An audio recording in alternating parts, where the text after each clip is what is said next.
सुप्रभात बच्चों, हिंदी की कक्षा में आप सभी का स्वागत है। बच्चों, मैं आपको बताऊं कि एक कबीर का बड़ा प्रचलित दोहा है, काल करे सो आज कर, आज करे सो अब, पल में परलय होई रे बहुरी करेगा कब। इस दोहे को आपने बहुत छोटी क्लासों में पढ़ना शुरू किए होंगे, एक दूसरे के मुंह से भी आप सुनते हो और बहुत कुछ चीज़ें समय के सही सदुपयोग के बारे में सुनते हो कि समय बहुत मूल्यवान होता है, समय का सही सदुपयोग करें। ऐसी चीज़ें हम समय के ऊपर बहुत कुछ सुनते हैं, अनुच्छेद भी लिखने को आ जाता है। तो आज हम जो कविता पढ़ेंगे उसका शीर्षक है समय। उस कविता का शीर्षक है समय और पाठ ये 17 है और कवि हैं इसके सियाराम शरण गुप्त। कवि जो है इसके हैं सियाराम शरण गुप्त, जिन्होंने ये कविता लिखी है समय। और इस कविता के माध्यम से हम जानेंगे कि कवि हमें क्या समय के महत्व को समझाना चाहते हैं और क्या कहना चाहते हैं। सबसे पहले आपको मैं बताऊंगी सियाराम शरण गुप्त के व्यक्तित्व के बारे में कि उनका कैसा व्यक्तित्व था और साहित्य में उनका कितना योगदान है, हिंदी साहित्य में उनका कितना योगदान है सियाराम शरण गुप्त का।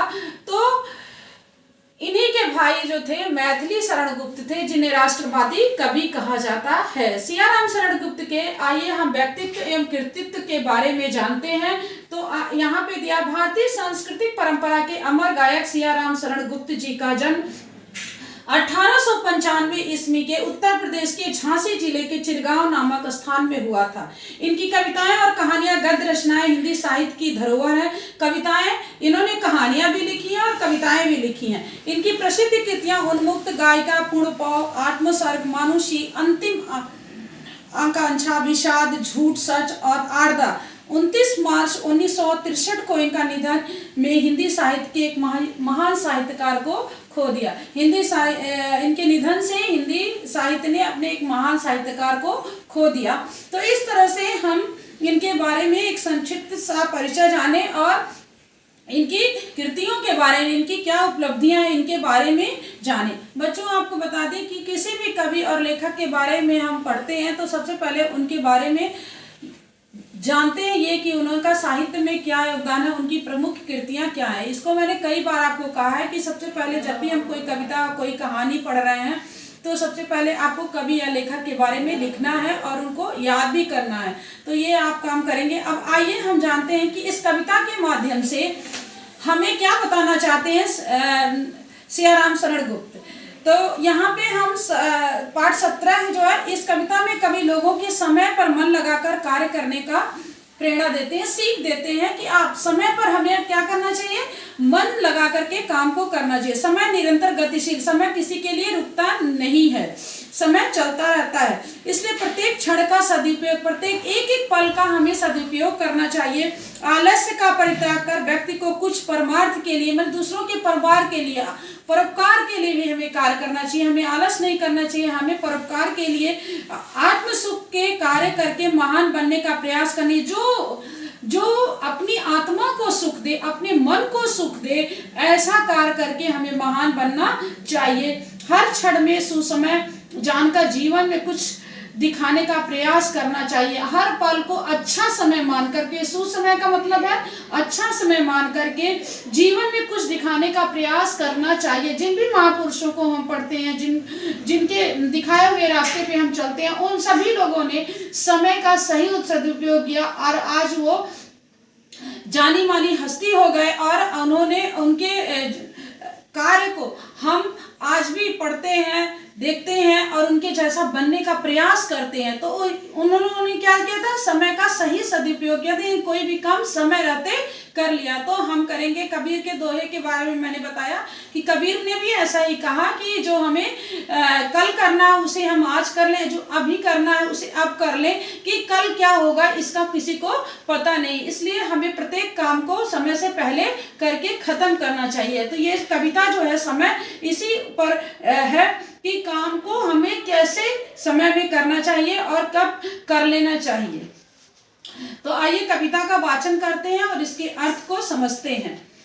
अभी समय है, अभी नहीं कुछ बिगड़ा, देखो अभी सुयोग तुम्हारे पास खड़ा है। यहाँ पे कवि इन पंक्तियों के माध्यम से कह रहे हैं अभी समय है, अभी कुछ नहीं बिगड़ा है, देखो अभी सुयोग तुम्हारे पास खड़ा है। अच्छा योग, अच्छा अवसर तुम्हारे पास खड़ा है। अगर अभी हम जागते हैं, जब जागो तभी सवेरा कहा जाता है। अगर अभी हमने आलस छोड़कर अभी कार्य करना शुरू किया तो अभी भी वो अच्छा अवसर है कि हम काम कर सकते हैं। करना है जो काम उसे चित लगा दो, आत्म पर विश्वास करो, संदेह भगा दो। करना जो भी काम हम करने जाते हैं उसको मन लगा करके, चित यानी मन लगा करके हमें काम को करना है। आत्मा पर विश्वास करो, अपने आत्मा पे विश्वास करके अपने मन में जो भी संदेह है उसको भगा दो। संदेह यानी कोई भी शंका है कि हम नहीं कर पाएंगे या कोई बाधा आएगी, चाहे कुछ भी आपके मन में अगर आता है तो आप उसको भगा दो और ये सोचो इससे अच्छा सुयोग, इससे अच्छा अवसर हमें नहीं प्राप्त होगा, ये अवसर मिला है तो हम इस कार्य को कर लें। तो इन 4 पंक्तियों की व्याख्या ये हुई। दूसरा, पूर्ण तुम्हारा मनोभीष्ट क्या कभी न होगा, होगा तो बस अभी, नहीं तो कभी न होगा। देख रहे हो श्रेष्ठ समय किस सपने को, भूलते हो हाय स्वयं ही क्यों अपने को। यहाँ पर इन पंक्तियों के माध्यम से यहाँ पे कह रहे हैं कि तुम्हारी मन की इच्छा, मनोभीष्ट यानी मन की इच्छा, तुम्हारा मन जो पूर्ण है, तुम्हारा मन, तुम्हारे मन में जो पूर्ण इच्छा है क्या कभी ना होगा, क्या उसकी इच्छा की पूर्ति कभी नहीं होगी। होगा तो बस अभी, नहीं तो कभी ना होगा। जब हम काम करेंगे, अभी से जब हम काम करेंगे तभी हमारे मन की इच्छाओं की पूर्ति होगी, वरना नहीं होगी। देख रहे हो श्रेष्ठ समय को, किस सपने को, जो तुमने मन की इच्छा रखी है उसके लिए श्रेष्ठ समय। बहुत से लोग होते हैं ये समय आएगा तो, समय के ऊपर ये समय आएगा तो मैं ये काम करूंगा। तो आप बच्चे भी पढ़ाई करते समय क्या कहते हो, सुबह पढ़ लूंगा, रात को पढ़ दूंगा, लेकिन आपका वो समय नहीं आता। इसलिए आलस छोड़ करके श्रेष्ठ सर्वोत्तम समय जो आप देख रहे हो कि ये हम आएगा तभी मैं अपने सपनों को पूरा करूंगे, तो ऐसा नहीं होगा। भूलते हो या हंस हाय स्वयं ही अपने को, क्यों अपने आप को इस विचार मग्न में डूबे हो कि अच्छा समय आएगा तभी मैं अपना कार्य करूंगा, नहीं तो नहीं करूंगा। ये समय का इंतजार न करो, तुम्हें जो काम करना है उसे समय से कर लो। तीसरे में, आवेगा क्या समय जो चला जा रहा है, देखो जीवन व्यर्थ तुम्हारा चला जा रहा है, तो पुरुषों की भांति खड़े हो जाओ अब भी, करके कुछ जग के बीच बड़े हो जाओ अब भी। यहाँ पे जैसे जिन महापुरुषों ने अच्छे काम किया, अच्छे अवसर पर अपना काम किया, आज उनके संसार में सभी लोग उनको जानते हैं। यहाँ पर ये बात कि आएगा जो समय चला जा रहा है वो कभी आने वाला नहीं है। देखो जीवन व्यर्थ में, बेकार में तुम्हारे जीवन को धोखा देते, छला यानी छलना मतलब होता है धोखा देना, तुम्हारे जीवन को छलते हुए जा रहा है। कौन? समय। जो पुरुषों की भांति खड़े हो जाओ अभी, तो पुरुषों की भांति अपने भांति खड़े हो जाओ और करके तुम ऐसा काम करो तुम संसार के, कि सबके भी संसार में तुम बड़े हो जाओ। यानी अपनी उपलब्धियों से हम संसार में हमारा नाम होता है। जब हम कुछ अच्छा करते हैं तभी संसार हमको याद रखता है। तो इस तरह से यहाँ पे कवि कह रहे हैं कि समय पर तुम, जो समय चला जा रहा है वो आने वाला नहीं है, और तुम पुरुष के भांति खड़े हो जाओ, अब भी समय है, और कुछ ऐसा करो कि संसार में तुम सबसे बड़े हो। नव कहता है फैलो, इतना ढक लो तुम सारा संसार। कवि की पंक्तियां हैं कि नव कहता है फैलो, इतना ढक लो तुम सारा संसार, यानी अपनी प्रसिद्धि से पूरी दुनिया में अपनी प्रसिद्धि फैला दो, अपनी कीर्ति फैला दो, अपनी पताका फैला दो, और तुम बड़े हो जाओ, यानी अपना नाम पूरी दुनिया में फैला दो। तो ये रहा इन पंक्तियों की व्याख्या है। फिर यहाँ पे आते हैं चौथा, जो उद्योगी को कहाँ न सुसमय मिल पाता है, समय नष्ट कर नहीं सौख्य कोई भी पाता है। आलस ही है करा रहे हैं ये सभी बहाने, जो करना है करो अभी कल क्या हो जाने। यहाँ पर देखिए कबीर की पंक्तियां फिर है, कल क्या होगा इसका कुछ पता नहीं है, तो जो करना है उसे अभी करो। उद्योगी यानी परिश्रमी को कहाँ नहीं सुसमय मिल पा, जो परिश्रमी हो उस सुसमय उनको नहीं मिलता है, वो हर समय काम करते रहते हैं। जो परिश्रमी होती हैं वो हर समय काम करते रहते हैं, समय नष्ट कर नहीं सुख कोई पाता, समय को जो नष्ट करता है वो कभी सुख भी नहीं पाता है। आलस ही करा रहे ये सभी बहाने, हम आलस करते हैं वही बहाने बनाते हैं कि ये काम हम अभी नहीं करेंगे, रात को करेंगे, दिन को करेंगे, कल करेंगे, परसों करेंगे।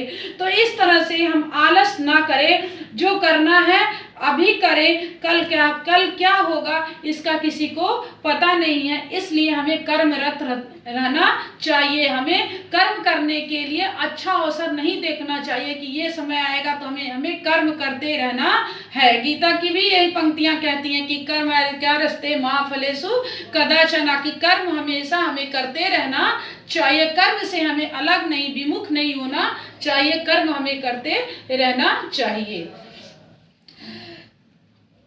तुच्छ कभी तुम नहीं एक पल को भी जानो, पल पल से बना हुआ जीवन ही मानो, इस सद्वय के रूप नीर सिंचन के द्वारा हो सकता है जन्म तरु यह तुम्हारा। यहाँ पर करके तुच्छ यानी बहुत छोटा, तुच्छ यानी बहुत छोटा, कभी तुम नहीं हो, तुम अपने आप को कभी भी छोटा ना समझो। एक पल को भी जानो, एक पल एक क्षण जो होता है इसको भी तुम समझो, अपने आप को छोटा नहीं कर। एक पल को तुम जिस समय के महत्व को समझ जाओगे, तुम अपने आप को कभी छोटा नहीं समझ सकते हो। समय के महत्व को जिसने नहीं समझा है वही अपने आप को छोटा कहता है। पल पल से बना हुआ जीवन मानो, ये जीवन जो है एक ही बार नहीं, ये आप देखते हो कि जब हम जन्म लेते हैं थोड़े बड़े होते हैं, फिर थोड़े बड़े होते हैं, फिर हम जवान होते हैं, फिर हम वृद्ध होते हैं। तो इस तरह से ये जीवन जो हमें मिला है वो छोटे छोटे पल से मिला हुआ है। इसका सद्वय रूप नीर सिंचन के द्वारा हो सकता है जन्म यह तरु तुम्हारा। जन्म तरु का एवं जीवन रूपी वृक्ष जो फल फूल करके बड़ा होता है, उसी तरह से हमें सद्व्यय का है अच्छी तरह से खर्च करना। व्यय का मतलब होता है खर्च करना, और सद्व्यय यहाँ दिया हुआ है तो अच्छी तरह से खर्च करना। और नीर सिंचन का मतलब है पानी से सींचना। तो जीवन है, इसको अच्छी तरह से हमें मानो इसको खर्च करें, और इसको कैसे करें, पानी से सींचें, पानी से सींचे हो सकता है जन्म तरु यह तुम्हारा। तुम इस तरह से कर्म रहते हुए अपने जीवन में जब अच्छी तरह से एक एक पल का सदुपयोग करते कि जीवन के पथ पर आगे बढ़ोगे, तो एक जैसे एक वृक्ष होता है, छोटा पौधा होता है, फिर उसको खाद पानी देते हैं हम, वही बड़ा करता है। वैसे अपने जीवन को एक एक पल का सदुपयोग करते हुए जब हम एक दिन अपनी मंजिल अपना लक्ष्य पा जाते हैं, तो यहाँ पे जीवन रूपी वृक्ष जो है, ये हमारा जीवन जो है, एक वृक्ष क्या होता है जब बड़ा होता है फल और फूल देता है, तो उसी तरह से हमारा जीवन जो हम अपने लक्ष्य को प्राप्त कर लेंगे तो सभी सुखों को पा जाएंगे। तो इस तरह का भाव इन पंक्तियों में बताया गया। ऐसा सुसमय भला और तुम कब पाओगे, ऐसा अच्छा अवसर तुम कब पाओगे, अच्छा समय कब तुम पाओगे, खोकर पीछे इसे सर्वथा पछताओगे। अगर खो दोगे तो हमेशा इस अवसर को, इस समय को जब तुम खो दोगे तो हमेशा सर्वथा यानी हमेशा पछताओगे। तो इसमें वह काम नहीं क्यों तुम कर जाओ हो जिसमें परमार्थ और तुम भी सुख पाओ।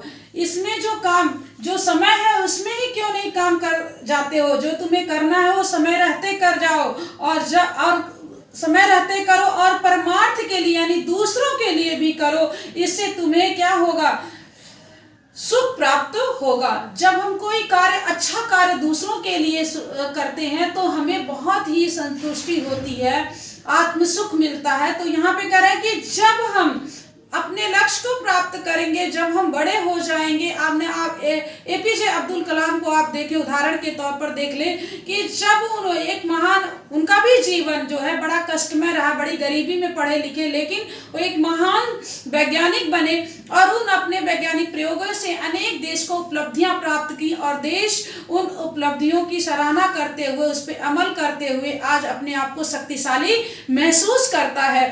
तो यहाँ पर यह बताया गया है कि परमार्थ के लिए अब्दुल कलाम ने अपने लिए तो किया नहीं, देश के लिए किया। तो हमारा भी कुछ फर्ज है अपने देश के प्रति, अपने लोगों के प्रति। सबसे पहले तो हमें अपने लोगों के प्रति, आसपास के जो लोग हैं, गरीब दुखियारे हैं, उनकी सेवा करके, परमार्थ के लिए उपकार करके, ये काम करके हमें समय का सही सदुपयोग करते रहना चाहिए, जिससे हमें आत्मसंतुष्टि होगी। तो इस कविता के माध्यम से सियाराम शरण गुप्त ने हमें समय के महत्व को समझाया और हम विश्वास करते हैं कि हमारे बच्चे जो हैं इस समय के महत्व को समझते हुए अपना कार्य सही समय पर करेंगे। आज की कक्षा में बच्चों इतना, बाकी की अगली कक्षा।